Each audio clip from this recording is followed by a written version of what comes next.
വളരെ ഗുരുതരമായ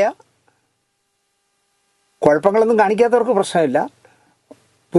ഇന്ത്യ ഗവൺമെൻറ്റിൻ്റെ പുതിയ നിയമം വരികയാണ്. ഇന്നു മുതലെന്തോ നടപ്പിലാക്കുകയാണ്.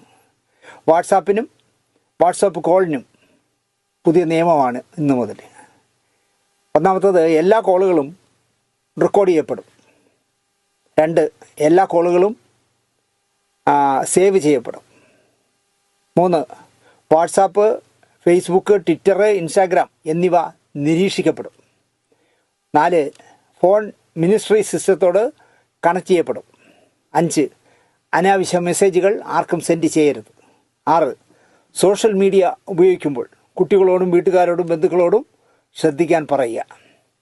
7, ഗവൺമെൻറ്റിനോ രാഷ്ട്രപതിയുടെയോ പ്രധാനമന്ത്രിയുടെയോ കാര്യങ്ങൾക്ക് എതിരെയുള്ള പോസ്റ്റുകൾ ഇട്ടാൽ അത് ഷെയർ ചെയ്താൽ, സോഷ്യൽ മീഡിയയിൽ ഇടുകയോ ചെയ്താൽ ഇനിയിപ്പോൾ കേസായി മാറാം.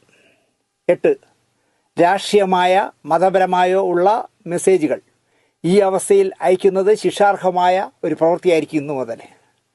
വാറണ്ടില്ലാതെ തന്നെ അറസ്റ്റ് ചെയ്യാൻ ചാൻസ് ഉണ്ട്. 9, സീരിയസ് ആയിട്ടുള്ള സൈബർ ക്രൈം ഒഫൻസായി ഇത് കണക്കാക്കുകയും നടപടിയും വരാം. 10, എല്ലാ ഗ്രൂപ്പ് മെസ്സേഴ്സും മോഡറേറ്റർമാരും ഇത് സീരിയസ് ആയി എടുക്കണം. 11, ആരും തെറ്റായ ഒരു മെസ്സേജും അയക്കാതിരിക്കുക. ഗ്രൂപ്പ് മെമ്പേഴ്സിനുള്ള വാട്സാപ്പിൽ പുതിയ ഇത് വന്നിട്ടുണ്ട്.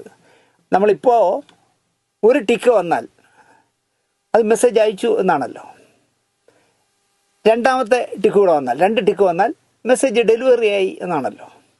2 ബ്ലൂ ടിക്ക് വന്നാൽ മെസ്സേജ് നമ്മൾ ആർക്കാണോ അയച്ചത് അവർ വായിച്ചു എന്നാണ്. ഇന്നു മുതൽ പുതിയ ചില കാര്യങ്ങൾ കൊണ്ട് വരികയാണ്. 3 നീല വര വന്നാൽ നിങ്ങളുടെ മെസ്സേജ് ഗവൺമെൻറ് കണ്ടു എന്നാണ്. 5, 2 നീല വരയും 1 ചുവന്ന വരയും വന്നാൽ നിങ്ങളുടെ മെസ്സേജ് ഗവൺമെൻറ് കാണുകയും ആക്ഷൻ എടുക്കുകയും ചെയ്തേക്കാം എന്നാണ് അതിൻ്റെ സൂചന.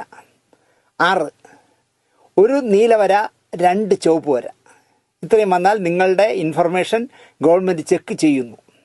7, 3 ചുവന്ന വര വന്നാൽ നിങ്ങൾക്കെതിരെയുള്ള പ്രൊസീഡിംഗ് ഗവൺമെൻറ് ആരംഭിച്ചു.